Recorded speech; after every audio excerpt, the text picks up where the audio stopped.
Hello दोस्तों, मेरा नाम अमित कुमार है और आज हम देखेंगे कि पाइथन में जो लिस्ट होती है उनको कैसे कॉपी हम कर सकते हैं और ज्वाइन कर सकते हैं दो लिस्ट को। ठीक है, तो ये हमारे पास एक लिस्ट है। ठीक है, मैंने एक और लिस्ट की क्रिएट की, माई लिस्ट। अब मैं चाहता हूँ इसकी कॉपी बनाए। जो दिस लिस्ट है, मैं चाहता हूँ सेम टू सेम ऐसी ही माई लिस्ट हो। तो मैं इसको इक्वल कर देता हूँ। ठीक है, अब मैं प्रिंट कराता हूँ। ये तो हो गई दिस लिस्ट, और ये मैंने फिर से प्रिंट कराई माई लिस्ट। अब मैं इसको रन करूंगा तो आउटपुट तो सेम आएगा। ठीक है, ये सेम आउटपुट आया है। लेकिन अब मैंने क्या किया कि मेरी जो दिस लिस्ट है, मैंने इसमें अपेंड कर दिया एक और फ्रूट का नाम जो है पीच। ठीक है, और अब मैंने फिर से प्रिंट कराया अपनी जो दिस लिस्ट है, इसको प्रिंट कराया। तो पहले तो भाई ये चेरी थी, पहले तो ये चेरी तक ही थी, लेकिन अब ये लिस्ट बढ़ गई है। ठीक है, लेकिन अब मैं अपनी माई लिस्ट को भी अगर मैं प्रिंट कराऊंगा तो आप देखेंगे मैंने इसमें तो कोई बदलाव नहीं किया। माई लिस्ट तो सेम टू सेम ही होनी चाहिए भाई, एप्पल बनाना और चेरी ही होनी चाहिए। लेकिन आप देखोगे कि इसमें भी बदलाव आया है। ये बदलाव क्यों आया है? क्योंकि इधर हमने जो कॉपी किया है, जो माई लिस्ट को इधर इक्वल असाइन किया है, इसने कॉपी नहीं किया, इसने रेफरेंस क्रिएट किया है।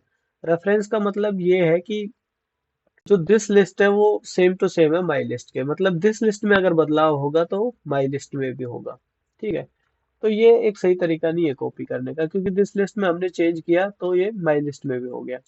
लेकिन इससे जो अच्छा मेथड है वो ये है कि दिस लिस्ट, जो हमारी कोई भी लिस्ट है, उसके वेरिएबल पे हम कॉल करेंगे कॉपी मेथड है उसको। ठीक है, अब ये कॉपी हो गई। अब मैंने प्रिंट किया दिस लिस्ट को भी मैं प्रिंट करता हूँ, और माई लिस्ट को भी मैंने प्रिंट किया।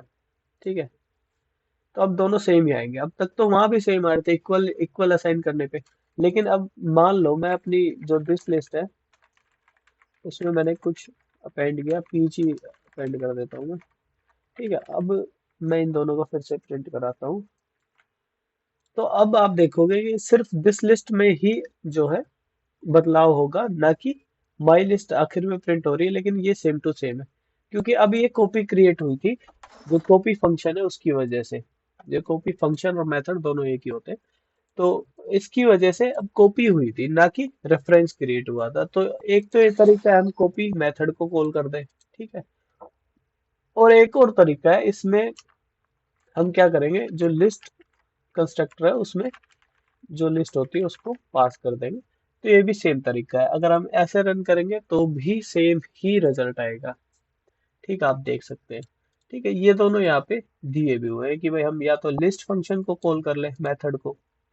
ठीक है, या फिर हम जो लिस्ट बिल्ट इन मेथड है उसको कॉल कर ले। तो ये एक तरीका हो गया लिस्ट कॉपी करने का। अब हम ज्वाइन करने की कोशिश करते हैं। ठीक है, तो लिस्ट ज्वाइन करने के लिए हम पहले भी देख चुके हैं, हम प्लस ऑपरेटर का भी इस्तेमाल कर सकते हैं, list one and list two, और प्लस ऑपरेटर का इस्तेमाल करेंगे तो ये जुड़ जाएगी, इसमें कोई बड़ी बात है नहीं। ठीक है, फोर लूप को हम छोड़ देंगे अभी के लिए।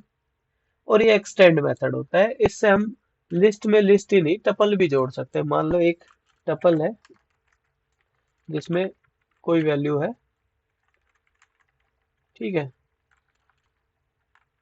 हम इन दोनों को भी जोड़ सकते हैं। तो अपेंड जो एक्सटेंड मेथड होता है, ये किसी भी जो डेटा टाइप कलेक्शंस के होते हैं उनको ये जोड़ने के काम आता है। ठीक है, तो हम ज्वाइन कर सकते हैं एक्सटेंड मेथड से, या फिर हम प्लस साइन का भी इस्तेमाल कर सकते हैं। ये ज्वाइन और कॉपी हो गया।